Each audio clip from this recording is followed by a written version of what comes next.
Hello friends and welcome. Today I want to tell you how to play with Enigma. If he's your offlaner, how should you play as a 4 support? He's a bit unique in what he does, so that's why we're making this video. You can see he's already positioned. It helps that he's a Grandmaster Enigma, so I know if I give him what he needs, he's probably going to win me the game or at least the laning stage. He's here to deny creeps. And what that means is that ultimately, when you get the lane to be here, if you're any other offlaner, eventually it pushes out just because of how the lane goes. Well, not always true. It's possible to freeze it here, but it's really difficult. Most of the time, it will eventually push out. But for Enigma, he can extend this stage, like keeping it here for a really long time because of demonic conversion. So you want to get the lane here, and you want to make sure they don't pull. That's pretty much all you're going to do as the 4 support. You don't really have to play the lane that much. You're not looking to fight all that much. It can depend a little bit on the matchup where maybe you'll fight a little bit more, but most of the time, you just want Enigma to farm, and you want to give him a bunch of XP because you want him to get levels in demonic conversion as quickly as possible. So you'll do a lot of roaming to the runes, to stack camps, and that's how you're going to catch up in XP. By stacking camps, you can either stand near them when they're farmed, or when your mid laner, for example, goes to farm them, you sit in the mid lane, and that's how you catch up. That's kind of the fundamentals of what you look for as a support, but now let me show that and how I did it in this game. Now, the reason I didn't start boots is because I wanted a sentry, because Gyro is a bit of a scary position 5. I was worried about not being able to block the camp, being killed even though I had boots, because Gyro is pretty fast, pretty deadly. Start telekinesis here. Generally, I wouldn't recommend that, guys. It's a little unrelated to this video, but for first blood, maybe it's worth it. But that's why I went Windlace, because I still want move speed. I'm mostly going to be roaming around, but I still wanted a couple stats to participate in the lane a little bit at the start. In fact, I think I messed it up a little bit. I'll show you guys when that happens. But you see here, now I go to block the camp. Usually I would do that right away, but I dilly-dallied because I wasn't sure what I wanted to buy, so I did it later. Now I'm warding here because I plan to move around a lot this game, and so I want Enigma to know like when Gyrocopter is wrapping around. When he's planted a rocket from behind the trees and Enigma doesn't know, now he will. He'll be able to back away early while I am still roaming around. So that's why this ward's here, and I generally recommend providing vision somewhere in this area if you have the option to do so.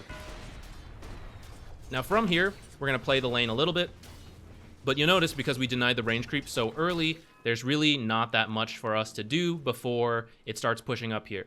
And from here, this is where you need to make sure this camp is blocked. If you're a 4 support, usually maybe starting boots, you would go body block this, especially if you're not against someone as deadly as Gyrocopter. But because I have a sentry, I didn't need to do that. I do think, however, I should have blocked this hard camp. I think it depends a bit on the matchup. But in this case, because I was going to roam and because Gyrocopter is a little bit scary when I leave, I should have blocked this hard camp, and I'll show you guys the consequences of that in a little bit right here. In fact, let's just switch over. You see, there's not much Slark can do to stop this push, and that's why their only option are these pull camps. You always want this small camp blocked, but sometimes you might want this hard camp blocked as well, and I think it's when they have aggressive heroes like Gyrocopter who can really threaten the Enigma if you leave him alone. Because I didn't do that, and Slark properly zoned me away, I wasn't able to just prevent Gyro from the pull, which I really wanted to do, but Slark, carry players, you should do this. If you want your team to pull, you gotta help zone away the support from preventing that. So because Slark zoned me away, Gyrocopter can get this pull, and if we imagine this pull hadn't happened, these 4 creeps were about to fight these 2 creeps, so they're definitely gonna win, and so the lane will continue to stay here. But because this pull happens, these creeps get sidetracked over here. Slark is able to get not only these 2 creeps, but the next set of creep waves are going to go meet right here. And so Slark has been guaranteed 6 creeps from this pull. If I had prevented this camp from spawning, I could leave like I did, and I wouldn't have to worry about what's happening here. Because Gyro is scary, like we said, Enigma has to respect that, and so he's not really able to farm those out and then come contest this. So Slark actually gets extra creeps here that I don't think I should have let him. If I had blocked this camp, this lane stays here the whole time as I went to roam. So here's me stacking early, and here's me securing the rune. So this is a bit of a mistake on my part. I think this is like one of the things I could have done better this lane to help Enigma out a bit more. And I also waited because I was trying to see if Magnus was going to get both, but I should have just taken this and go bottom. Because I dilly-dally for a while, you'll notice that Enigma is getting zoned a little bit here, and that's not really what you want for him. Gyrocopter's able to zone him a bit, and he has to respect the damage from these 2, because you can kind of see they can go on him if I'm not here, but fortunately, they are just unable to kill him.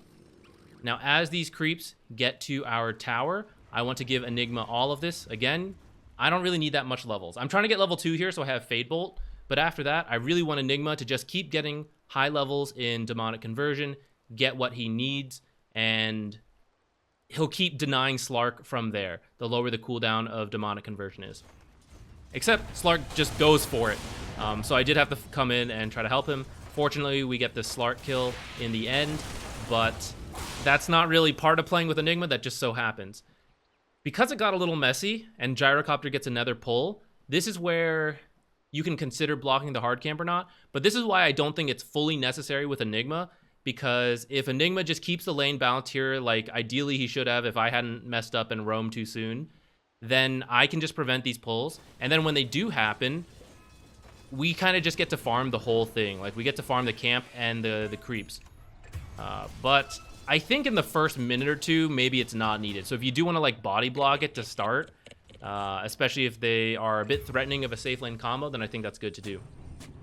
Now here, I'm providing more vision for Enigma, because again, I'm just going to leave a bunch. I don't really want to play down here that much. There's not much for me to do when it's right here, and when I've blocked the camps. So I'll just keep roaming. I'm just going to like sap XP from the Slark, kind of mess with him, but I don't have to do too much here. And once he starts farming there, I decide to come top. And we're just going to like do things not next to Enigma. We would just want to keep giving Enigma solo XP because he's very safe on his own up here.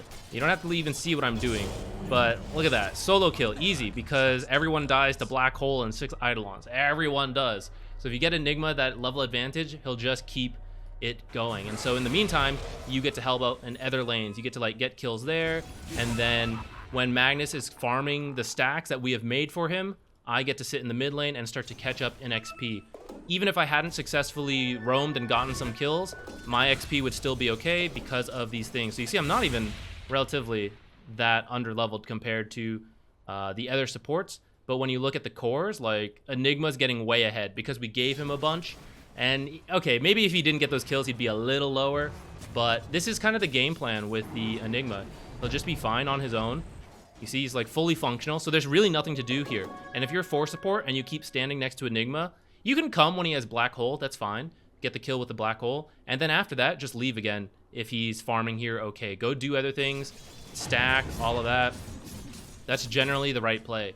The times it won't be good is when the enemy has an easy time killing the Eidolons. That's when you'll have to play the lane a little bit more. But otherwise, look at that. He's double killing them. Crazy. Otherwise, you're kind of good to do what I showed in this game. If they can kill Eidolons, and that's where you have to be worried, because instead of denying golden XP, they actually can get more golden XP by killing those Eidolons. So that's when you have to be there to help fight, because actually those Eidolons are quite strong if you play with them. But just most of the time, Enigma's not looking to do that. He's just looking to farm kind of where he is. You'll notice if you've been keeping your eye on the minimap, it really has not shifted from this area ever since I, like, the mistake I made with leaving this camp up in the first minute, then they did the 2 pulls, so it, like, rubber band a little bit. That's when Slark got most of his golden XP.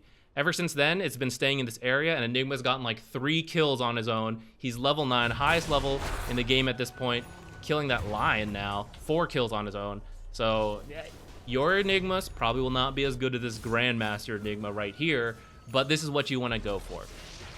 Don't sap all his XP. That's good to do in other games, in other offlaners, stuff like that, but Enigma wants a lot on his own, and you can enable him that way. It's very consistent. It's pretty much what you do.